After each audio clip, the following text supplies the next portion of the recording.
Oke. Ya.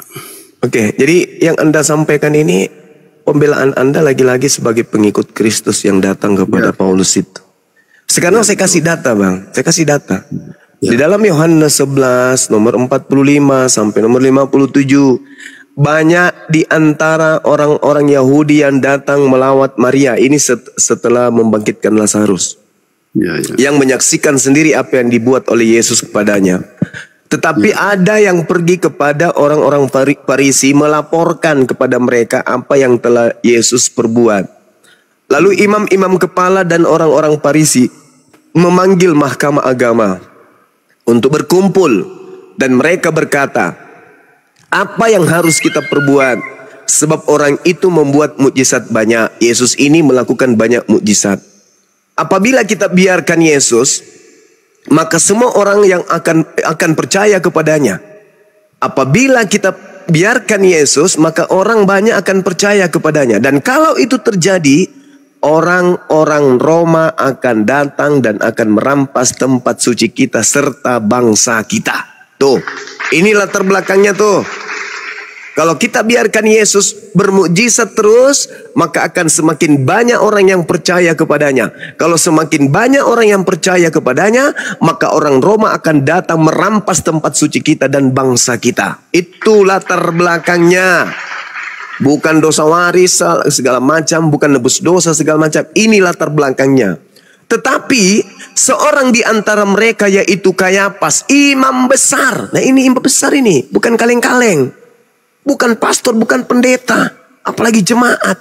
Ini imam besar, ahli Taurat. Dia yang paham tentang kitab-kitab Yahudi. Imam besar pada tahun itu berkata, kamu tidak tahu apa-apa dan kamu tidak insaf, bahwa lebih berguna bagimu jika satu orang mati, yaitu Yesus, untuk bangsa kita, daripada seluruh bangsa kita ini binasa. Tuh, imam kepala ini yang ngomong. Lebih baik satu orang mati untuk bangsa kita daripada seluruh bangsa kita ini binasa. Hal itu dikatakannya bukan dari dirinya sendiri, tetapi sebagai imam besar pada tahun itu. Sebagai imam besar, pendeta nggak nyambung, nggak level dia. Dia imam besar. Tahun itu pun dia bernubuat. Apa nubuatannya? Yesus akan mati untuk bangsa Israel. Dan bukan hanya untuk bangsa Israel saja, tetapi juga untuk mengumpulkan dan mempersatukan anak-anak Elohim yang bercerai-berai, yaitu anak-anak Yakub. Jadi bukan hanya Yehuda, bukan Israel saja, bukan cuma satu orang saja, bukan satu golongan saja, tapi seluruh anak-anak Yakub yang sudah dibuat bercerai-berai. Itulah Yesus tujuannya mati. Ya. Maka dikatakan, sabar. Maka dikatakan di data nomor 53-nya, mulai hari itu mereka sepakat membunuh Yesus. Nah, disitulah mulai kemudian Yesusnya diputuskan untuk dibunuh dengan cara apapun. Bukan karena unsur yang lain, dosa waris lah, tebus dosa lah, menerima kutuk lah, nggak ada itu cuman tempelan yang kemudian dimasukkan oleh orang-orang Kristen dan pendahulunya. Padahal tuan rumah sepakat membunuh Yesus karena mereka takut bangsa mereka itu dirampas oleh Roma. Sehingga mereka melakukan kesaksian-kesaksian palsu. Oke. Begitu ya, kawan, silakan. Nah, pertama ya, menanggapi Yohanes pasal 11 ayat 50, dan kamu tidak insaf, tidak mengerti bahwa lebih berguna bagimu jika satu orang mati untuk bangsa kita daripada seluruh bangsa ini, bangsa kita ini binasa. Jadi tumbal, ya. Karena di dalam tradisi Yahudi ada tumbal-tumbal, ya. Itu kita lihat sendiri di Perjanjian Lama, ya. Apakah benar kalau Yesus ditumbalkan supaya jangan bangsa Yahudi itu punah oleh Romawi? Ternyata tidak. Dia sudah menumbalkan, kata Bang Suma, bahwa dia sudah menumbalkan, ya. Tetapi buktinya pada tahun 70 hancurlah bait Allah itu diruntuhkan oleh orang Roma dan bercerai-belailah mereka, lari, ya, pada pembunuhan besar-besaran. Nah, itu berarti tumbal itu sia-sia kan? Nah, kembali kepada kenapa Yesus itu dihukum mati, ya. Kata sekali lagi ya di pasal sebelumnya, itu pasal 10 ayat 31 saya bacakan. Sekali lagi orang-orang Yahudi mengambil batu untuk melempari Yesus. Kata Yesus kepada mereka, banyak pekerjaan baik yang berasal dari Bapakku, ya, bukan dari diriku sendiri, ya, yang kuperlihatkan kepadamu, menyembuhkan orang, ya. Nah, pekerjaan manakah di antaranya yang menyebabkan kamu mau melempari aku, ya, merajam? Jawab orang-orang Yahudi itu, bukan karena suatu pekerjaan baik maka kami mau melempari engkau, melainkan karena engkau menghujat Allah. Allah itu adalah Yehova. Dan karena engkau sekalipun hanya seorang manusia, ya, menyamakan dirimu dengan Allah. Nah, inilah yang diyakini oleh oten-oten saudara saya, mayoritas, bahwa Yesus itu memang adalah Allah. Jadi sama dengan orang-orang Yahudi itu, sama dengan Kayafas, ya, sama dengan para ahli kitab yang menghukum mati. Jadi sebetulnya mereka berpihak kepada yang menghukum, bukan kepada Yesus. Ya, mereka sama pikirannya bahwa Yesus adalah Allah, adalah Yehova. Begitu, Bang. Terima kasih. Oke, baik. Jadi gini, Bang. Inilah kelemahan saya katakan tadi, bagus kalau saya diundang itu sebagai narasumber di gereja supaya teman-teman Kristen itu bisa paham, ya, secara lugas terkait dengan isi Bible. Ketika saudara membaca Yohanes 10 nomor 31, diteruskan dong. Apa klarifikasi Yesus? Ketika dituduh menyamakan dirinya menghujat Elohim. Apa klarifikasinya Yesus? Ya dibaca toh. Yesusnya mengatakan, bukankah di dalam kitab Tauratmu telah dijelaskan bahwa siapapun yang diserahi tugas untuk menyampaikan firman maka dia adalah Elohim. Siapapun, mau dia cicak, burung, kodok, malaikat, siapapun yang diserahi tugas untuk menyampaikan firman maka dia adalah Elohim. Dia mengaku Elohim. Kenapa? Karena dia mewakili Elohim. Dia tidak berbicara dari dirinya sendiri. Aku pun demikian. Aku tidak berbicara dari diriku sendiri. Apa yang aku katakan adalah apa yang diperintahkan untuk aku katakan dan aku sampaikan. Jadi meskipun Yesus itu naik ke atas gunung yang paling tinggi, kemudian dia pakai toa agar seluruh bumi mendengarkan. Dengarkanlah wahai seluruh manusia. Akulah Tuhan, tidak ada Tuhan selain aku, maka sembahlah aku. Orang yang berakal akan nangkap, oh, wakil Tuhan sedang berbicara mewakili Tuhannya untuk supaya kita menyembah kepada Tuhan, satu-satunya Tuhan. Tapi bukan menyembah kepada yang sumber suara. Karena sumber suara ini cuman alat untuk menyampaikan firman Tuhan tok. Seperti ketika saya berbicara kepada saudara, Anda tidak sedang berbicara dengan HP. Anda mendengarkan HP itu bersuara, tapi itu Anda tidak sedang berbicara dengan HP itu. Anda sedang berbicara dengan Bang Suma, bukan sedang berbicara dengan HP. Itulah Yesus. Makanya dalam Yohanes 14 nomor 24, firman yang kamu dengar dari mulutku itu bukan dari aku, tapi dari Dia yang telah mengutus aku. Jadi Yesus sekalipun mengatakan, weh manusia, ya paman, akulah Tuhan lo. Tidak ada Tuhan selain aku lo, sembahlah aku. Apakah orang berakal menyembah Yesus? Tidak. Kenapa? Karena Yesus sedang mewakili Tuhan untuk mengajak manusia menyembah kepada dirinya. Yohanes 12:49 nomor 50. Aku Yesus tidak dapat berkata-kata dari diriku sendiri. Apa yang aku katakan adalah apa yang diperintahkan untuk aku katakan dan aku sampaikan. Jadi Yohanes 10 itu, Bang, baca nomor 34, 35, 36-nya. Bukankah di dalam kitab Tauratmu dikatakan siapapun yang diserahi tugas untuk menyampaikan firman Elohim, maka dia adalah Elohim, dan firman Tuhan itu tidak bisa dibatalkan. Jadi Yesus mengaku, akulah Elohim, ya sah-sah saja. Sebagaimana Nabi Musa juga mengaku demikian. Innani anallah. Nabi Musa kemudian berkata di tengah-tengah Bani Israel, di Gunung Sinai. Hai Bani Israel, sesungguhnya aku ini adalah Allah. La ilaha illa ana. Tidak ada Tuhan selain aku, kata Nabi Musa. Apakah orang-orang Yahudi kemudian menyembah Musa? Tidak. Nabi Musa tidak disembah. Kenapa? Nabi Musa adalah corong perpanjangan mulut Tuhan kepada Bani Israel. Begitu juga Yesus. Makanya Yesus sendiri mengatakan apa dalam Yohanes 3 nomor 34? Siapapun yang diserahi tugas untuk menyampaikan firman Tuhan, maka roh Tuhan ada panahnya sampai tak terhingga. Jadi kalau Bang Suma hari ini diutus oleh Tuhan untuk menyampaikan firman Tuhan, boleh saya mengatakan, aku ini adalah Tuhan. Tidak ada Tuhan selain aku. Boleh. Kenapa? Karena saya sedang menyampaikan firman Tuhan. Ketika Anda berbicara, Bang Suma, saya silakan. dipanggil istri saya. Saya dipanggil istri saya untuk pergi. Ya, silakan. Maaf ya. Nanti kita lanjut di tempat dan waktu yang lain. Terima kasih, Bang. Oke, saudara, thank you. Ya, semua Bang Tata, salam, selamat pagi. Pagi. Ya. Banyak kali alasannya. Jadi lemas lagi. Tak ada lagi menu makanan siang ini. Lemas lagi. Tinggal nunggu. Banyak alasannya kabur. Iya begitulah teman-teman sekalian.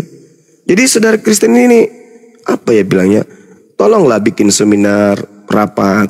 Bagaimana kalau kita datangkan Bang Suma di Gelora Bung Karno. Seluruh pendeta kita kumpulkan se-Indonesia. Bang Suma kita undang sebagai narasumber untuk memberikan mata kuliah 3 SKS. Bisa. Bagaimana sudut pandang akal menyikapi secara netral isi Bible? Apa yang mesti akal selami, dalami, kemudian lakukan ketika melihat pernyataan-pernyataan Yesus di dalam Bible? Seperti apa ilmu pengetahuan menyikapi ungkapan-ungkapan tinta merah di dalam Bible?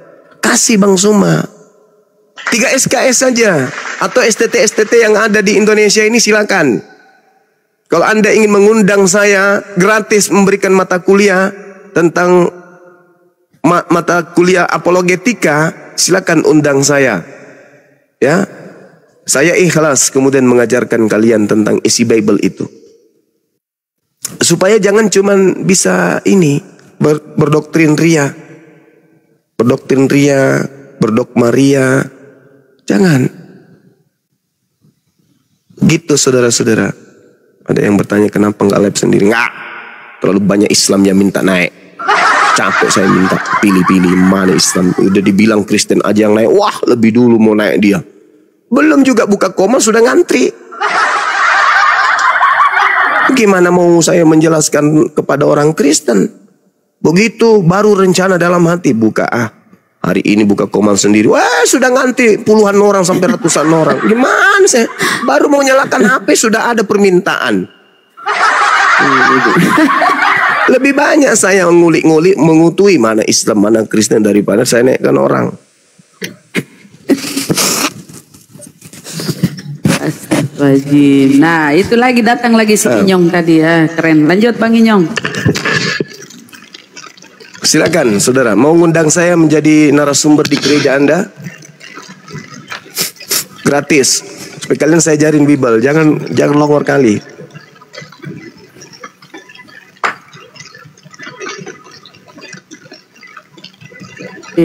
Inyong. Iya. Mana? Lanjut. Bisa dengar suara saya? Iya, kedengaran Bang, silakan. Bentar lanjut. Jadi saya mau katakan, sudah semua, iya, bahwa iman Kristen itu sesuatu yang pasti.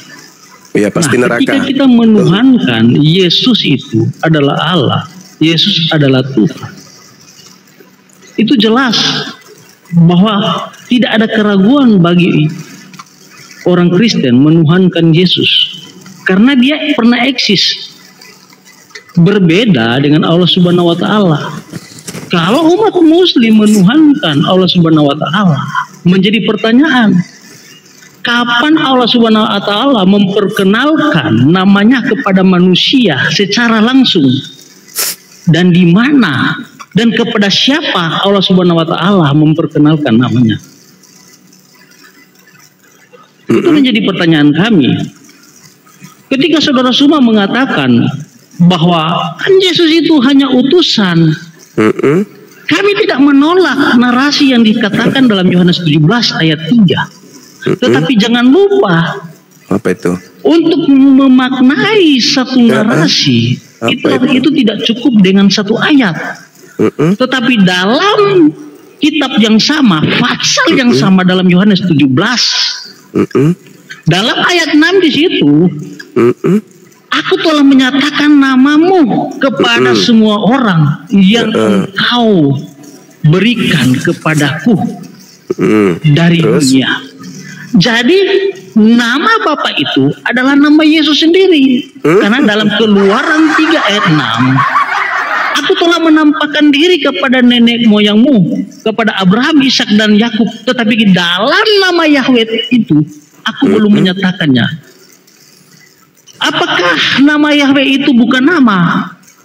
Tetapi dalam Keluaran pasal 3 ayat 14 dan 15, Tuhan sudah memperkenalkan nama Yahweh itu. Tetapi dalam Keluaran 3 ayat 6, dalam nama Yahweh itu dia belum menyatakan namanya. Berarti ada nama lain dari nama Yahweh itu, nama penyelamat, sesuai dengan Yesaya 43 ayat 11. Tidak ada juru selamat yang lain selain dari aku. Jadi jelas iman Kristen, ketika orang Kristen menuhankan Yesus sebagai Tuhan, itu bukan sekedar halusinasi, tetapi itu diucapkan oleh para nabi dalam kitab Perjanjian Lama, dan disampaikan langsung oleh murid-murid Yesus, bahkan disampaikan langsung oleh malaikat Jibril. Karena dalam Yesaya 9 ayat 5 sampai 7, seorang anak telah lahir bagi kita, lambang pemerintahan ada di atas bahunya, dan orang menyebut dia Allah yang kekal, penasihat ajaib, Bapa yang kekal, Raja damai. Itu sudah jelas. Nah, kalau saudara semua membantah bahwa Yesus itu bukan Tuhan, ya, pertanyaan saya, apakah Tuhan itu pernah mati atau tidak?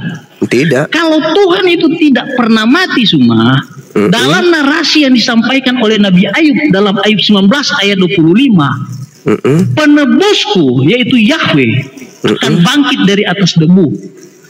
Apakah ya yang diucapkan oleh Ayub bahwa Yahweh itu pernah mati?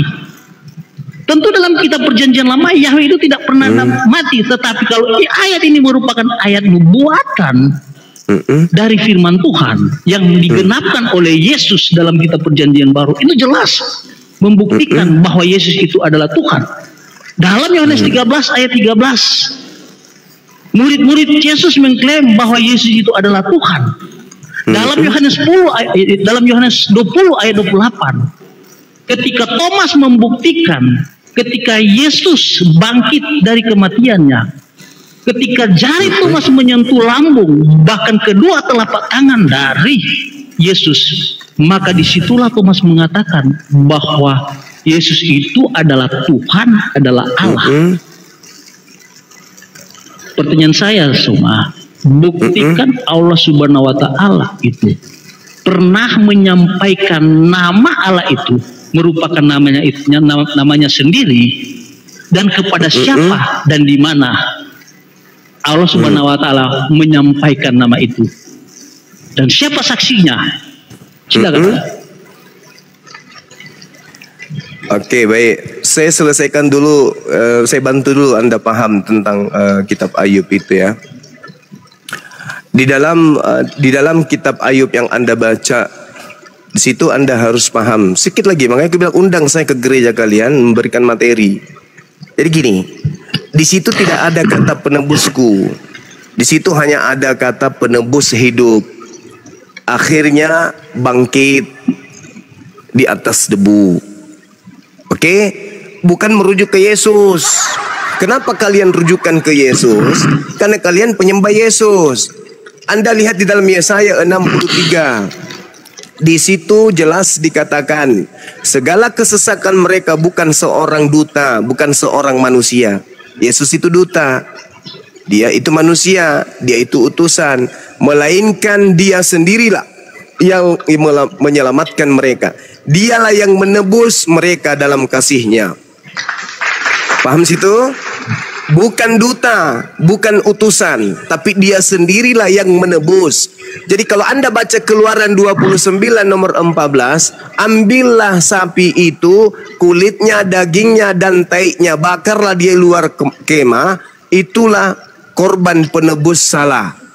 Bukan sapinya yang menebus, tetapi Tuhan yang menebus dengan menggunakan media sapi tadi. Bukan berarti sapi itu adalah Tuhan. Kalau Anda mengatakan Yesus itu Tuhan karena dia adalah korban penebus, berarti sapi itu juga adalah Tuhannya Bani Israel. Kalian ini kerangka berpikirnya memang sudah kacau balau, sudah rusak. Jadi kalau Anda mengambil kitab Ayub, Anda ingin menggunakan itu kepada Yesus, itu tidak cocok. Karena penebus itu hanya Elohim. Kalau Anda berbicara penebus itu adalah yang korban yang dipantek di atas salib, berarti Anda juga harus mengakui bahwa sapi-sapi dan domba-domba yang menebus dosa-dosa Yahudi yang mereka kurbankan itu juga adalah Tuhan. Banyak kali Tuhannya Yahudi karena banyak sapi, banyak domba yang mereka jadikan sebagai penebus dosa. Begitu kawan, itu satu. Yang kedua, coba saya ajarin samamu ya. Tidak ada gelar Tuhan itu dalam bahasa Yunani, itu nggak ada, cak kangkung. Gelar Tuhan di dalam bahasa Ibrani Adonai, Elohim, El, kemudian El Shaddai, El Elyon, El Eroi, El Olam, Elohe Yisrael, atau mereka sebut Hashem atau Sefaot dan seterusnya. Tidak ada itu Sus, Andrianus. Apa itu Yesus? Apa itu? Itu nggak ada. Berarti harus merujuk kepada bahasa Ibrani. Nah, kalau berbicara mengenai bahasa Ibrani, berarti namanya adalah Yosua. Kalau berbicara mengenai Yosua, berarti merujuk kepada anak laki-lakinya bin Nun. Anak laki-lakinya Nun lebih dulu menggunakan nama itu, kucluk. Jangan kau tipu dirimu kepanjangan. Kasihan kau itu. Jadi orang pertama yang menggunakan nama itu adalah Yosua bin Nun. Berarti nama Tuhan itu Yosua bin Nun. Berarti Yosua itu Tuhan gitu. Enak aja. Inilah kontradiksi dalam kitab saudara. Apabila engkau melahirkan, hendaklah engkau menamai Immanuel. Begitu lahir namanya Sus. Katanya Immanuel. Lalu Anda loncat lagi ke Yesaya 14. Yesaya 7:4. Apa urusannya? Saudara, nih tak ajarin ya. Lagi-lagi nih orang-orang Kristen ini harus mengundang Bang Sumen untuk ngajarin kalian di gereja nih. Di dalam kitab Yesaya 1 sampai Yesaya 66, sedikit pun tidak ada berbicara mengenai Yesus. Jadi jangan kau jilat-jilat kitabnya Yahudi itu, jangan. Ya. Yesaya itu dari kitab bab 1 sampai Yesaya 66 itu berbicara mengenai Yerusalem dan Yehuda. Oke? Yesus memang betul berasal dari Yerusalem, tapi sayangnya Yesus tidak hidup di zaman Hizkia. Yesus tidak hidup di zaman Ahaz. Yesus tidak hidup di zaman Yotam. Yesus tidak hidup di zaman Uzia. Sedangkan penglihatan yang dilihat oleh Yesaya bin Amos tentang Yehuda dan Yerusalem itu mencakup zaman Yotam, zaman Uzia, zaman Ahaz, zaman Hizkia. Belajar lagi Kristen ini. Kalian harus sering-sering dengarkan Bang Zuma supaya kalian itu tercerahkan. Ya. Jadi jelas dikatakan di Yesaya itu untuk raja-raja Yehuda dan raja-raja Yerusalem pada masa Uzia, Yotam, Hizkia dan Ahaz. Bukan zaman Pilatus, bukan. Ayak-ayak wae. Nah, satu terakhir supaya kamu itu bisa sehat. Kamu baca 1 Korintus 8 nomor 6. Saya ulang, kamu baca nomor 6 bab 8 Korintus 1. Saya ulang lagi, 1 Korintus 8 nomor 6. Saya balik lagi, nomor 6 bab 8 Korintus 1. Paham? Baca itu. Dengarkan. Namun bagi Kristen hanya ada satu Elohim saja, yaitu Bapa, yang daripadanya berasal segala sesuatu, dan untuk Dia Kristen hidup. Dan satu Tuhan saja, jangan kau tambah-tambahin 2, 3, 4, 5, 6, 7, 8. Kau gigit juga nanti kupingmu. Dan satu Tuhan saja, yaitu Yesus. Jadi Yesus itu Tuhan yang independen. Yesus itu Tuhan yang berdiri sendiri. Bapa juga adalah Elohim yang berdiri sendiri. Jangan kau gabung-gabung, kau celuk. Jadi kau harus banyak belajar tuh. 1 Korintus 8 nomor 6. Allah cuman satu, Dewa cuman satu, yaitu Bapa. Tuhan cuman satu, yaitu Yesus. Jadi Bapa bukan Tuhan, Yesus bukan Allah. Jangan kau gabung-gabung.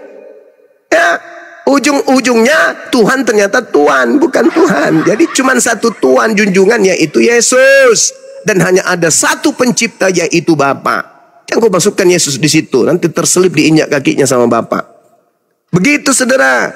Jadi hanya orang yang Kristen yang bisa kemudian menggabungkan antara anak Maria yang bukan Tuhan dengan Kristen yang seenaknya saja menggabungkan antara Kristus penyesat yang datang kepada Kristen dengan Kristus yang asli yang datang kepada Bani Israel. Saya ingin bertanya kepada saudara supaya, karena tidak ada tema di sini, jadi kemana-mana perginya. Saya ingin bertanya kepada saudara. Apakah Anda percaya perkataan Yesus yang berkata, waspadalah kepada Yesus palsu yang akan datang setelahku? Percaya enggak? Dia Yesus palsu ini akan menyesatkan banyak orang. Anda percaya?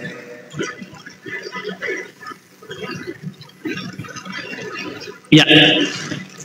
Saya akan tanggapi semua ya penjelasan dan pertanyaan dari saudara Suma. Dikerucutkan aja, enggak usah tanggapi itu. Ya. Pasti kau Suma.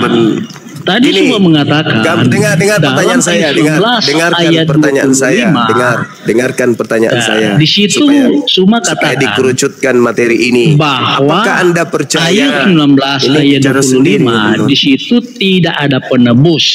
Bicara sendiri dia. Saya baca ya Suma. Anda bicara sendiri pertanyaan saya. Sebentar Inyong sebentar. Pertanyaan saya supaya dikerucutkan materi ini. Apakah Anda percaya Yesus berkata akan datang Yesus palsu yang akan menyesatkan banyak orang? Percaya enggak? Iya, saya percaya. Oke, nah dengarkan 10 detik habis ini. 10 detik aja. Karena Anda percaya akan ada Yesus palsu, nah tergenapi Yesus palsu itu menyesatkan banyak orang. Dengar, salah satu orang yang disesatkan Yesus palsu itu adalah Anda. Silakan Anda mewakili Yesus palsu itu. Ngomong, silakan. Bisa saya bantah? Iya, silakan. Ketika Suma mengatakan, kamu percayakah perkataan Yesus yang mengatakan bahwa di kemudian hari ada yang mengaku bahwa aku adalah Mesias? Ketika saya bertanya kepada Suma, ya, dengan pertanyaan yang sama, ya, ketika Suma muncul kepada seseorang, apakah Suma yang datang itu adalah Suma yang palsu? Itu tidak seperti apa yang saudara Suma pikirkan. Bahwa ketika Yesus mengatakan hal itu, memang akhir zaman ada yang mengatakan, bahkan mengakui bahwa itu akhir zaman atau Yesus palsunya datang kepada murid Yesus abad pertama. Kan Yesus mengucapkan ketika dia ada dalam dunia 2000 tahun yang lalu. Dia mengucapkan bahwa Yesus palsu akan datang kepada siapa? Bagaimana saya mau menjawab? Jangan longor. Yesus palsu itu datang kepada murid Yesus angkatan pertama atau nanti datang di akhir zaman? Di akhir zaman. Nenekmu kiper, itulah kau bukti kau. Karena begini. Sabar. Ketika saudara Suma mengangkat kasus ini, pengikut Yesus palsu itu, saudara Suma akan membawa dalam kisah para rasul bagaimana Paulus berjumpa dengan Yesus. Tetapi saya mau katakan Suma, ketika Paulus berjumpa dengan Yesus, itu bukan Yesus palsu. Seperti yang Suma Buktikan kalau itu bukan Yesus palsu. Seperti yang Suma pertanyakan kepada saya. Begini ya, sebentar. Ya, hampir 10 menit Suma berbicara, saya tidak memotong. Ya, karena kamu saya mau menyampaikan narasi saya, menjelaskan ya kepada rekan-rekan kita yang menonton, mendengar diskusi kita. Kerucutkan permasalahan dulu, permasalahan. Ketika Anda mengiyakan adanya Yesus palsu, Yesus palsunya itu datang akhir zaman, itu Anda sudah menipu. Yesus palsunya itu datang kepada murid Yesus. Jangan nipu di sini, jangan nipu. Yang nipu siapa, Suma? Kamu mengatakan Yesus palsunya datang di akhir zaman, padahal Yesus palsunya itu datang ke murid Yesus. Makanya baca dalilnya. Anak-anakku, inilah waktu yang terakhir. Seperti yang telah kamu dengar, seorang antikristus akan datang. Sekarang telah bangkit banyak antikristus. Itulah tandanya bahwa waktu ini benar-benar waktu yang terakhir. Memang mereka berasal di antara kita. Sekarang itu kapan? Iya, itu tidak masalah dengan ayat itu, Suma. Sekarang itu maksudnya kapan? Itu tidak masalah dengan ayat itu. Akhir ketika zaman, orang-orang Yahudi berusaha akhir zaman atau pada zaman Yesus, itu? Ketika para imam-imam orang Yahudi ingin menyalibkan Yesus, bahkan melontari Yesus dengan batu, di situ membuktikan bahwa perkataan Yesus benar, bahwa zaman Yesus itu sudah ada antikris, ada yang menolak Yesus, termasuk Suma di akhir zaman ini. Monyet. Iya. Nah, tadi Suma mengatakan dalam ayat 19 ayat 20, udah, di kamu ke gereja, kata penebus. Udah, mulut. Mute dia tuh. Tadi bicara ini, enak sih sama dia nih. Iya. Kalau berdata sih nggak apa-apa ya. Kalau cuma longor aja mending diturunin. Cari yang berdata. Iya, gimana? Enggak, ini kebetulan tadi mau diskusi terus, tapi kalau di sini namanya bukan kebenaran, Akhi Juma, tapi kebetulan kami buat dia namanya. Oh, kalau saya nyebutnya Kibinirin. Kibinirin. Ya, dari dulu aku nyebutnya Kibinirin, karena tidak pernah benar. Kalau benar asli itu nggak pernah benar. Kibinirin. Sebentar. Ini Juma ini kok mengatakan saya nggak pernah bernarasi secara benar. Maksudnya apa? Iya itu. Ya iyalah. Benar menurut perspektif dogma doktrin Anda, tapi bertentangan dengan isi Bible, ucapan-ucapan Yesus khusus. Bagaimana kalau kita buktikan? Misalnya saya katakan gini, bahwa Isa itu sekaman dengan Musa dalam setuju nggak? Enggak dong, masuk zaman dengan Nabi Musa. Masya Allah. Oke, saya buktikan juga kalau Yesus itu sezaman dengan Daud. Gimana? Ya nggak apa-apa, Anda buktikan. Ayo. Saya buktikan bahwa Isa sezaman dengan Musa. Oke, baik. Silakan Anda bernarasi. Silakan. Ya. Di dalam Maryam 28, surah Maryam 28 dikatakan bahwa Maryam itu mempunyai saudara yang bernama Harun. Oke. Itu yang pertama. Yang kedua, dikatakan di dalam Quran Musa itu mempunyai saudara bernama Harun. Jadi dari dua ayat ini dikatakan bahwa Maryam dan Musa mempunyai saudara yang bernama Harun. Dan di satu ayat di dalam Quran ada mengatakan bahwa Musa mempunyai saudara perempuan yang tidak disebutkan namanya. Oke, jadi Musa mempunyai saudara perempuan, dan Musa mempunyai saudara bernama Harun yang sama dengan Maryam bernama Harun. Oke. Yang terakhir, ayah Musa dan ayah Maryam bernama sama. Siapa namanya? Imran. Jadi dikatakan bahwa Maryam itu bin Imran dan Musa juga bin Imran. Jadi ini sudah komplit ya, komplit satu keluarga. Jadi Musa dan Maryam sama-sama mempunyai saudara Harun. Musa juga disebutkan mempunyai saudara perempuan, dan Maryam mempunyai nama ayah yang sama dengan Musa. Gitu ya Bang Jumai. Jadi ini komplit, sudah satu keluarga ya. Ini komplit, udah setuju kan? Bahwa di Al-Quran itu Maryam dan Musa itu bersaudara. Oke? Udah deal kan? Iya. Tetangga saya ada yang namanya Maryam juga Maria. Kemudian suaminya juga bernama Yusuf. Mana itu? Berarti sama ya, teman saya itu yang namanya Hadi itu berarti saudara dengan Yesus ya, karena namanya sama. Gimana dong? Ya, itu kan tidak tercatat dalam Alkitab apa yang Anda katakan. Ya, walaupun tidak tercatat, gitu. Jadi ketika kemudian Maria ini disebut sebagai saudara Harun, itu berarti dia itu berasal dari keturunan Harun. Sama seperti ketika dikatakan saya ini adalah anak Makassar. Berarti saya ini adalah orang yang berdarah Makassar. Anak Jakarta berarti orang-orang yang berasal dari Jakarta. Nah sekarang, coba Anda jawab kenapa Yesus disebut anak Daud? Ya, karena dia berasal dari keturunan Daud. Iya sama Cahayu. Samanya di mana? Loh, samanya di mana? Sekarang disebut sebagai anak Daud. Anak Daud. Berarti dia anaknya Daud, gitu. Dia keturunan Daud. Berarti sama, berarti longor. Enggak, ini berbeda loh. Itulah yang saya katakan kepada saudara-saudara ini Kristen ini, ya. Tidak ada kemudian mereka ini pernah berbicara mengenai kebenaran.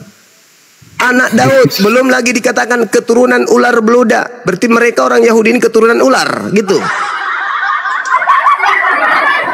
Gitu ya. Keturunan ular mereka ini. Jadi belajar lagi, saudara. Kok belajar lagi? Anda di sini, Anda menarasikan sesuatu yang nggak ada di Alkitab loh. Ketika Anda mengatakan jelas-jelas dikatakan sebagai anak Daud, kok nggak ada di Bible? Iya, itu kan saya katakan bertaburan dalil di dalam kitab saudara.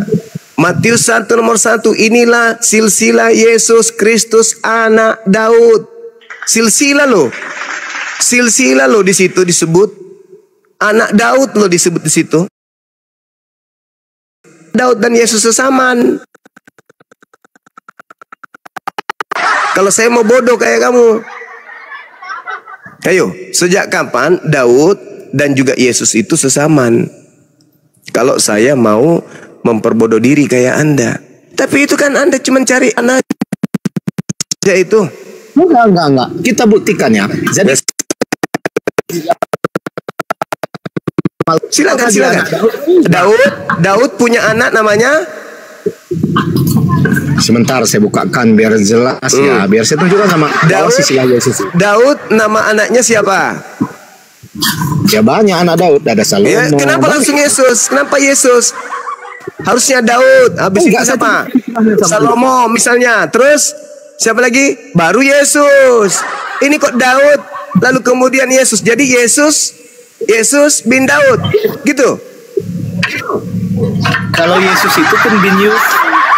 Lah, di situ dikatakan bukan dia disebut anak Daud, bin Yusuf pula. Tidak ada. Baca Matius 1.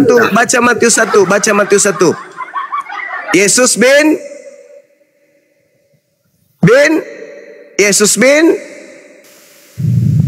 Yesus itu bin Yusuf. Kalau Yesus bin Daud. Matius 1 nomor 1. Inilah silsilah Yesus bin Daud. Parah nih bocah.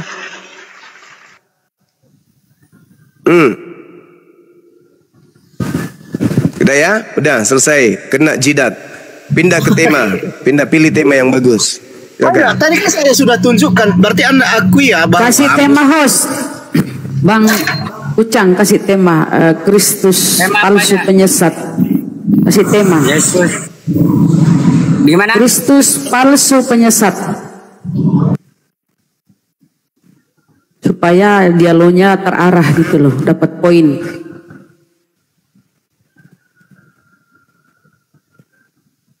Berarti yang jangan-jangan yang dituhankan kebenaran ini. Iya. Ya betul Gurunda. Assalamualaikum warahmatullahi wabarakatuh. Waalaikumsalam warahmatullahi wabarakatuh. Biasa lagi gangguan tidur, jadi aku ada di jam 11 pagi. Lanjut Gurunda.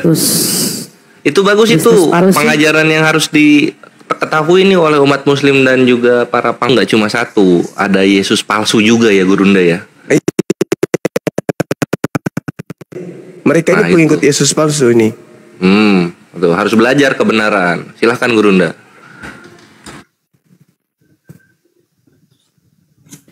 Jangan-jangan kebenaran ini pengikut Kristus palsu, benaran? Pasti Kristen itu ikut Yesus palsu, nggak mungkin tidak. Tanda tanyanya itu kucang onyot. Tanda tanya. Ini ada judges mungkin oten juga ini, ada lambang-lambang itu nyata yang jemuran itu. Silakan Bunda. Kurasa bukan. Kalau aku sih bukan. Muslim beliau ini. Karena yang ada di situ menggantung. Karena menggantung. Kayak ayunan. Jika kalian melihat Yesus sedang bergayunan, sama seperti. Oh ya udah, Bapak dibawa dulu ya Pak. Kita kasih ruang buat Kristen Pak ya. Kebilang gitu. Enggak Bang Kiki Bang. Silakan Pak. Apa gitu ya kan, menebus dosa itu harus memakai menumpahkan darah manusia. Padahal kan mereka juga pakai tai lembu pun itu sudah terhapus dosanya. Ya, betul. Dulu. Nanti dulu. Karena doktrin dari Kristus palsu itu yang masuk ke mereka.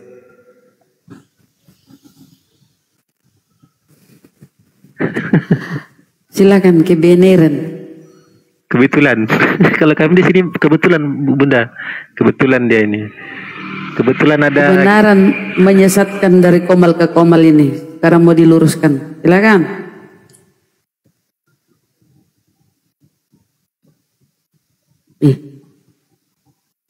Kok diam dia? Oh ini ya gara-gara Yesus bin Daud ya, kau terkejut ya Bang, Yesus bin Daud. Bukan terkejut sih, ini Anda bernarasi nggak berdasarkan data gitu loh. Loh, datanya Matius 1 itu Yesus bin Daud. Kok ketawa? Anda ini udah lama berdiskusi kok masih gimana gitu ya? Dalil kan Anda bicara dalil kan? Bicara dalil kan? Saya paling nggak suka Anda berbicara dalil kan? Iya, saya bicara dalil. Sekarang Matius 1 nomor 1 apa bacanya? Inilah silsilah Yesus bin Daud. Ikut nangis, itu kan dalil. Bukan nangis sebenarnya. Ini kan tadi Anda setuju nggak apa yang saya katakan tadi berdasarkan ayat Al-Quran? Setuju nggak? Setuju. Cuman masalahnya makanya saya kembalikan karena ketidakpahaman saudara. Ketika dikatakan dalam surah Maryam ukhti Harun, itu berbicara mengenai keturunan Harun. Itu di Matius 1 kan dikatakan inilah silsilah Yesus Kristus. Tidak dikatakan keturunan di situ, tidak dikatakan keturunan. Di situ tidak dikatakan keturunan. Dia mengatakan begini, Sefer Teledot Yesua Hamasya ben David Ben Abraham. Nah, ketemu kan? Ya ketemu, kacau ini. Kacau kitab kamu ini kacau. Ini dikatakan kacau kitab kau ini kacau. Yesus itu anak Daud, anak Abraham. Nah itu jadi, kacau enggak itu? Kacau tidak itu? Kacau enggak? Kacau enggak? Sesaman tidak Daud, sesaman dengan Abraham. Kacau enggak? Kacau enggak? Kalau Anda tidak mengerti kacau jadinya. Iya sama. Kalau Anda tidak ngerti Quran kacau kibinirin. Apa sih orang ini? Sekarang saya tanya sama Anda, berarti apalagi Maryam bukan saudara Harun. Ya. Apa? Maryam itu bukan saudara Harun. Dia itu ukhta Harun, saudara Harun, keturunan Harun. Sama seperti saya, saudara Sultan Hasanuddin. Paham? Saya ini saudaranya Sultan Hasanuddin. Asal Anda tahu, saya ini saudaranya Arum Palaka, ngerti? Bukan berarti saya sesama dengan mereka. Sama seperti Yesus anak Daud, kucluk. Alamak. Al-Quran juga ditolak. Ini Juma ini. Kamu terima enggak Yesus itu anak Daud? Ya anak Daud, anak Abraham. Nah sekarang sesama enggak mereka? Maksudnya gimana sesama? Aku lempar juga kau bata merah ya. Sesama enggak Daud dengan Yesus? Sesama apa? Sesaman kucluk. Oh sejaman bilang dong, jelas dong. Sejamannya tidak dong. Iya tidak. Terus kenapa dikatakan sebagai anak Daud? Saya buktikannya bahwa mereka itu tidak sejaman. Kenapa? Iya, semua orang tahu, tapi kenapa kita mau mengatakan dia anak Daud? Berarti kamu mengakuikan bahwa Yesus dan Daud tidak sejaman. Nah, berarti kan, yang saya pertanyakan di sini, Dompala, yang saya pertanyakan, kenapa kita mau mengatakan dia anak Daud? Ya karena dia keturunan Daud. Iya sama itu, Harun, Kopla. Tunjukkan dalam Al-Quran dikatakan bahwa Maryam itu keturunan Harun. Iya itu ukhta Harun, itu buktinya sama seperti anak Daud. Sama kalau saya bertanya kepada kamu, coba kau tunjukkan kepada saya, kau tunjukkan kepada saya kalau Daud itu punya istri, anak istrinya itu kemudian bernama Yesus. Tunjukkan, di mana itu tertulis? Di mana? Istri Daud melahirkan seorang anak bernama Yesus. Itu di mana? Ya itu nggak ada dong. Iya. Berarti salah. Berarti kitabmu itu salah. Kenapa dia dikatakan Yesus anak Daud? Salah berarti. Berarti Yesus itu salah. Kitabmu salah mengatakan Yesus anak Daud. Nah, inilah kibiniri. Kalau di dalam Al-Quran itu satu yang perlu kamu pahami. Nabi Muhammad SAW itu tahu bahwa Maryam dan Harun itu tidak sesamaan.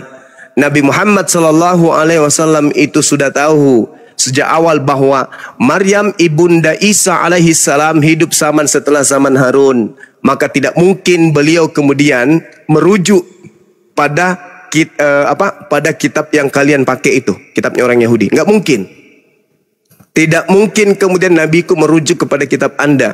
Tidak ada pemahaman Rasulullah bahwa ukhta Harun itu bermakna saudara secara kandung. Gak ada. Kalau kau memaksakan itu, saya juga paksa kau untuk supaya menunjukkan istri Daud melahirkan Yesus. Bisa nggak? Oke, saya tunjukkan ya bukti ya. Silakan. Di sini kan setelah ayat 1, saya buktikan secara Alkitab nih ya. Ini setelah ayat 1, saya 5 menit lagi ibadah ya. Ishak memperanakan Yakub, Yakub memperanakan Yehuda dan saudara-saudaranya. Jadi ini jelas bahwa Yesus tidak sezaman dengan Daud. Iya sudah, tapi kenapa dikatakan anak Daud, Kucuk? Saya ngerti Yesus tidak sesaman Daud, tapi kenapa dikatakan Yesus bin Daud? Kenapa dikatakan Yesus itu bin Daud? Karena dia keturunan Daud. Iya sama tadi. Kampret. Sekarang udah. Kamu itu memang dongot dari dulu itu dongot. Silakan Dinda dilanjut diambil alih. Saya ibadah dulu. Aduh, Juma. Jadi salah Bibelmu yang mengatakan Yesus itu bapaknya bernama Daud ya, salah ya. Kau harus paham itu. Bibelmu itu kopla. Bapaknya Daud kok. Itu Roma 1 itu salah. Kopla itu namanya, kopla. Nggak ada, itu ada. Coba kamu baca kemudian Roma 1 nomor 3, apa yang dikatakan di sana? Yesus berasal dari sperma. Oke, saya baca. Silakan. Roma berapa? Ya, Roma 1 nomor 3. Oke, Roma 1 nomor 3 ya. Oke, yes. Bunda Rahma bisa buka kamera. Tentang anaknya yang daging diperanakan dari keturunan Daud. Terus saya dikatakan dari sperma Daud. Gimana sih kamu? Sabar Kibiniri, sabar. Sejuta mata memandang. Tereng. Roma 1 nomor 3. Seperti biasa Bunda, Alkitab sabda. Nih, tuh, lihat itu tuh. Dalam bahasa kenapa ke situ, Bun? Nah, tuh. Saya sudah tahu kamu ini cuma. Tuh, keturunan Daud. Udah. Turun, Bun, di angka 4690, Bun. Keturunan. Sabda ya? Bunda enggak masuk ke situ. Masa sudah di training berapa kali masih begitu, Bun? Ayo, Bunda cantik, silakan. Iya. Saya kalau lihat Bible itu lari ke situ. Karena saya nggak mau dibodohi. Makanya saya lari ke Bible Sabda.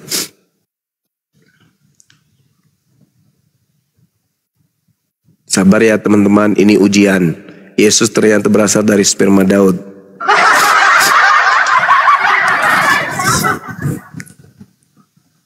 Dari tadi Juma bernarasi. Ini dia si cali-cali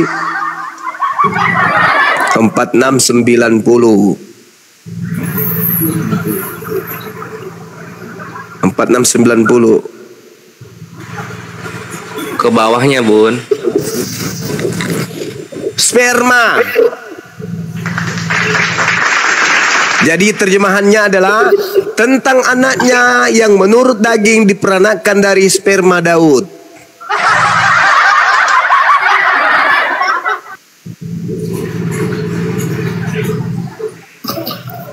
Wih, kan nggak mungkin sperma berabad-abad bisa hidup ya, Gurunda ya? Sperma itu 3 hari mati gitu kan?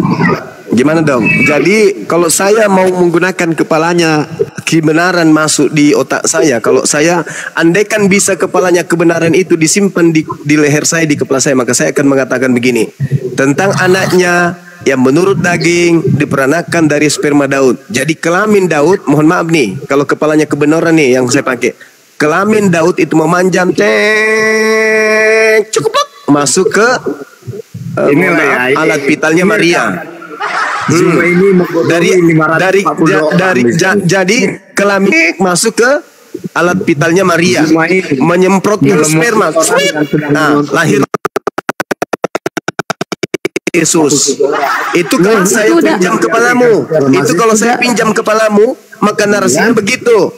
Kelamin Daud memanjang sampai ke Maria, sampai dia kemudian menyemprotkan sperma masuk, lahirlah Yesus. Itu kalau saya pakai kepalamu. Sekarang yang Anda perlu buktikan bukan ini, yang perlu Anda buktikan di mana dikatakan Maria itu keturunan Harun. Bukan itu, ini saya memberikan kamu perimbangan supaya kamu itu sadar, supaya kau belajar. Jangan kau melihat kuman di seberang lautan sementara gajah sudah keluar masuk di mata kau nggak sadar. Kitabmu sendiri yang mengatakan bahwa Yesus ini berasal dari sperma Daud. Sekarang sperma itu berasal dari si Ucok. Sejak kapan si Ucok bertemu dengan Maryam, Ucoknya Daud? Sejak kapan? Kok ada spermanya Daud terlempar sejauh itu? Hah? Ya nggak ada, itu kan saya katakan dari tadi. Apa ini dalil? Ini dalil. Masukkan keturunan. Anaknya yang menurut daging diperanakan dari sperma kedak Daud. Kalau kita lihat silsilah Yesus, kok jadi silsilah pula kau membahas? Kau jangan kemudian meluruskan itu. Saya membaca di Bibelmu. Saya baca di Bibelmu dikatakan begini tentang anaknya yang menurut daging diperanakan dari sperma Daud. Itu yang tertulis. Kau mau pembenaran seperti apa? Silsilahnya sampai kau megap-megap pun percuma karena tertulis demikian adanya. Kalau saya pinjam batok kepala kau itu, maka saya akan mengatakan, oh ternyata kelamin Daud itu jalan kaki menuju ke rumahnya Maria. Tengah malam dia masuk tuh, menyemprotkan sperma. Oh lahirlah Yesus. Maka Yesus disebut Yesus anak Daud. Itu kalau saya minjam kepala lo. Karena jelas di dalam kitab lo sendiri tertulis dengan jelas di sana tanpa keraguan. Orang-orang semua paham kitabmu itu menceritakan tentang Yesus. Ya, jadi benar. Waduh. Dia takut Bang lari. Aduh. Bukan ini sama terhitung karena mereka baru lihat gitu loh, Bre. Ternyata ada di kitabnya kalian itu sperma. Berarti ini tadi panjang kali ya Bang Kores ya. Bentar dulu kebenaran, dengar dulu kebenaran. Panjang kali spermanya ya melalui itu berapa ratusan tahun loh sampai kepada Yesus. Dulu belum ada kulkas loh, Bre. Dulu belum ada kulkas, itu dibekuin di mana itu sperma? Logikal palasi di sini. Tapi nah, kalau misalnya lu bilang gini, Siti Maryam ini anaknya apa-apa? Bisa nggak Anda membantah bahwa Maryam itu adalah saudara Harun? Bisa nggak? Saudara perempuan Harun. Itu jelas loh. Kenapa dibantah? Berarti betul kan? Di situ saudara Harun itu sama kayak di Al-Imran 78, orang-orang yang boros saudara setan gitu loh. Jadi kalau orang yang baik itu disaudarakan dengan yang soleh-soleh. Orang-orang yang perbuatannya jelek disaudarakan dengan setan kayak gitu. Jadi Musa juga dikatakan kan punya saudara bernama Harun. Artinya Musa itu karena soleh dikatakan saudara Harun, begitu? Bukan, kalau misalnya Nabi Musa itu dia memang satu nasab sama Harun gitu loh. Jadi dari mana Anda membedakan perkataan Quran yang mengatakan saat Maryam saudara Harun dan Musa saudara Harun? Itu kok ya karena dari orang tuanya beda. Orang tuanya sama, Imran. Ayahnya Imran bin apa? Imran bin apa? Saya tunjukkan ya di hadis ya. Hadis Sahih Muslim 240. Dikatakan di situ Musa. Ya, Imran bin apa di situ? Enggak ada Imran bin Musa bin Imran, saya tunjukkan ya. Enggak, Imronnya bin apa? Masa Imron enggak ada bapaknya? Sama kayak Yesus dong. Imran, enggak ada. Disebutkan berarti Imran. Berarti anak Allah lah ya kalau Imron ini di Kristen ya udah enggak apa-apa. Enggak di Kristen enggak ada Imran, enggak ada Imran. Nah kalau gitu Imron bin apa itu? Itu kan Musa bin Imron, Musa anak Imron. Imronnya bin apa gitu loh. Orang nanti di situ ketemu binnya beda. Oke, nah, saya posisinya gini sebenarnya. Kalau yang gue bingung mengenai saudara kan itu jatuhnya ke perumpamaan. Orang soleh diperumpamakan dengan orang soleh lagi. Orang yang boros diperumpamakan dengan setan gitu. Ya, yang gue bingung begini. Solehnya dikatakan saudara Harun kan? Iya. Nah yang gue bingung begini. Kenapa Yakub dia bisa punya anak Yusufnya nikah sama Maria? Ya, kan di perjanjian lama Yusuf itu istrinya Asmat bukan Maria. Ya kelihatan tuh sama Yusuf. Oh berarti bisa dua di gua Harun cuma satu, dipaksa satu, di kalian Yakub sama Yusuf bisa banyak. Oh keren banget Kristen. Ya itu kan jelas memang di Sisila ada dua nama Yusuf. Kalau di Al-Quran bagaimana Anda membuktikan Harun yang ada di Maryam itu berbeda dengan Harun yang di Musa? Ya udah gue buktiin saya pakai Ali Imran 78. Ali Imran 78 saudara setan itu orang boros. Kok Anda kali samakan Harun dengan setan sih? Gimana sih Anda ini? Bukan, orang boros disamakan dengan setan. Orang soleh disamakan lagi dengan orang soleh. Harun itu soleh. Harun Musa dengan Harun Maryam, bagaimana Anda membedakannya? Iya, kalau Harun yang soleh ini disamakan lagi dengan Siti Maryam yang soleh juga.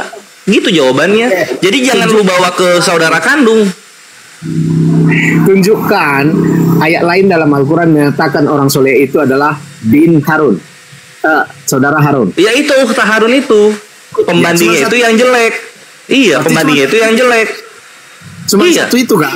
Jadi bagaimana Anda membuktikan yang satu itu pengertiannya lain gitu loh.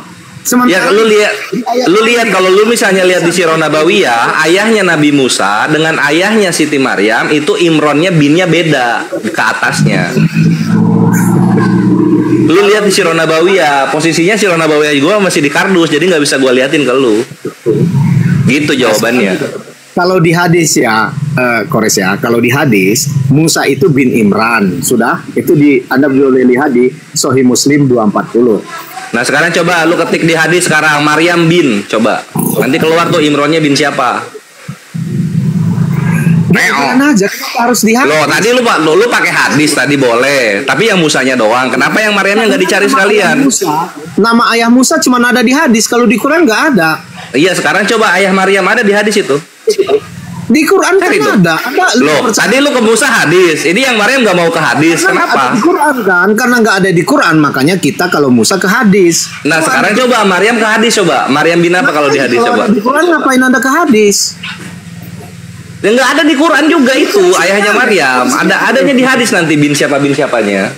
Iya, ngapain Anda ke hadis kalau ada di Quran? Lalu ngapain ke hadis juga gitu loh kalau misalnya lu ngambil Quran, karena nggak ada di Quran makanya kita ke hadis. Nah sekarang kalau lu pengen tahu ayahnya Imron siapa, lu cari ke hadis gitu loh. Nggak boleh standar ganda.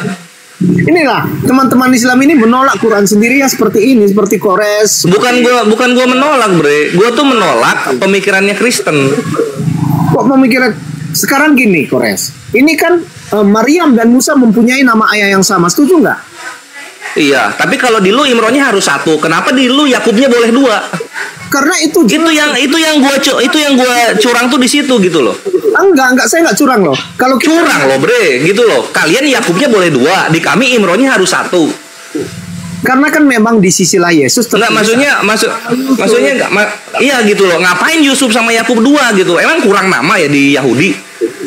Ya, Yahudi kan suka mengulang-ulang nama. Nah, kalau gitu kenapa di kami nggak boleh diulang-ulang namanya? Karena nggak ada tertulis di situ diulang-ulang nama. Iya, karena itu kan firman Tuhan tuh menjelaskan. Ya, kenapa lu mesti maksa? Ya, bagaimana Anda mengatakan bahwa di surah Maryam 28 itu bukan dalam saudara sebenarnya? Ya iya, karena zamannya berbeda. Itu menceritakan Imron. Ya,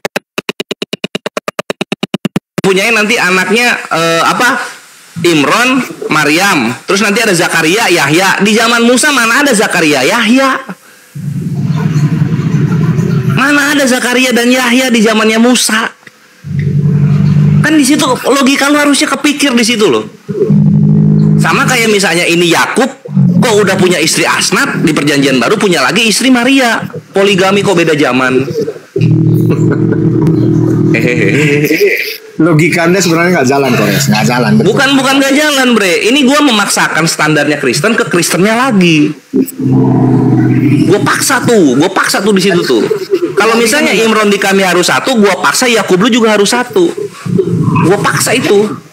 Oke, boleh kita lihat di sisilah Yesus kami. Ada 2 Yesus? Nggak ada. Gitu loh. Nah sekarang itu diulang nggak 2 kali? Kalau diulang 2 kali artinya orang yang sama itu kebenaran. Enggak lah, itu kan jelas. Tuh, iyalah, udah Yakub anaknya Yusuf. Nanti keluar lagi Yakub anaknya Yusuf. Sekarang Anda buktikan ada 2 Harun di dalam Al-Quran. Silakan. Nggak ada, Bre. Harun tuh 1. Mau di perjanjian lama, di perjanjian baru juga Harun cuma 1. Berarti dia sejaman dong kalau gitu. Nah itu berartinya itu loh yang dari Roh Kudus, bukan dari yang tertulis. Bukan, ini dari yang tertulis. Dari Roh Kudus lah. Maryam itu, saudara Harun itu tertulis dalam Quran loh. Ya udah kalau gitu gini aja deh. Gua oke ini yang lu bilang itu saudara kandung lu mau ya. Anak Allah juga anak kandung kalau gitu. Karena nggak tertulis anak adopsi atau anak tiri. Anda berpikiran ke situ ya nggak apa-apa sih. Nggak apa-apa ya. Nggak fakta itu Anda katakan. Gitu. Loh, bukan nggak fakta, Bre, fakta lah. Karena kan anak Allah kandung. Kalau yang Anda katakan itu nggak fakta, Anda hanya. Udah kita remis aja gimana? Kita remis aja nih. Gua terima pemaksaan lu saudara kandung itu Maria. Tapi kalau anak Allah anak kandung juga jatuhnya. Gimana? Ya karena kalau kita telisik lagi di Alkitab, penggunaan nama anak Allah itu banyak. Setiap orang yang taat dikatakan anak Allah, kan gitu. Nah, ada nggak anak adopsi tertulis anak Allah itu anak adopsi? Kan nggak ada.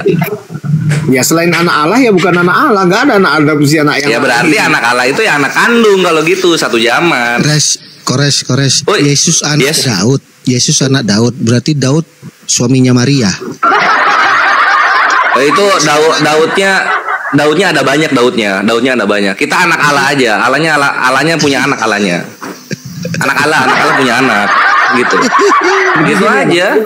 Aku nggak ada bermaksud apa-apa ya. Tapi kalau saya. Wah, sekarang lu mau mundur. Mau gua sodorin anak Allah sama Ukhta Harun, lu mau mundur sekarang. Enggak. Ayo kita sama-sama saling nerima aja pemaksaan ini gitu loh. Lu paksain Ukhta Harun saudara kandung, gua paksain anak Allah itu Allahnya Allah bapak kandung gitu. Iya, terserah Anda mau bilang. Jadi sama-sama terserah kan jadinya kan. Mau remis kan. Ini anak bapak apa anak Daud sebenarnya Yesus ini? Enggak tahu bapaknya banyak kan. Yusuf. Bapaknya banyak. Anak Yusuf. Ini Daud, anak bapak. Yang mana yang benar ini? Aduh, kau jangan fitnah Maria kemana-mana dong. Ya, fitnah. Saya bicara berdasarkan Quran Anda. Tadi kan saya berbicara. Iya, nggak apa-apa. Gua iakan yang lu mau, tapi lu juga harus mengiyakan yang gua mau dong. Ya karena kamu ketika banyak anak Allah di dunia itu adalah anak kandungnya bapak ini sesuai dengan Hosea 2 nomor 2 gitu. Allah dalam Alkitab bukan dimasukkan anak kandung ya, saya buktikannya. Lo di mana tertulis bukan anak kandung di mana? Ya saya buktikan. Allah ada berapa Allah? Allah ada Harun cuma 1 kan di Al-Quran. Allah ada berapa Allah? Allah dalam Bible ada berapa Allah? 1. Ya udah, Allahnya itu bapak kandung itu. Ya udah, makanya saya buktikan bahwa seperti yang Anda katakan. Inilah Ikhwan gunanya ilmu komparasi gitu kan. Terdiam dia nggak bisa maju lagi. Mau kemana? Halo.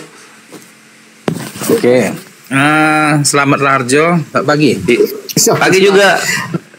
Oke, kemarin kita coba dulu bedah tentang silsilah Isa alaihissalam di Quran dan silsilah Yesus di Alkitab. Oke. Pertanyaannya begini. Tapi gini, sebelum bertanya, tapi gini ya, gue kasih standar dulu. Itu silsilah harus datang dari Allah Bapa, jangan dari manusia.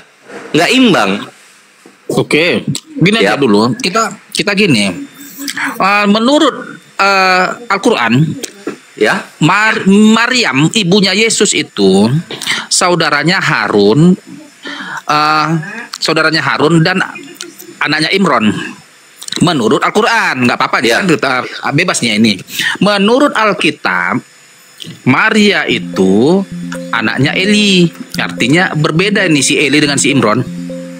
Ya kan? Kalau dari garis Lukas itu kan menceritakan anggapan bahwa Yesus itu anak Allah Bapa dong, jangan Lukas. Lukas siapa Lukas?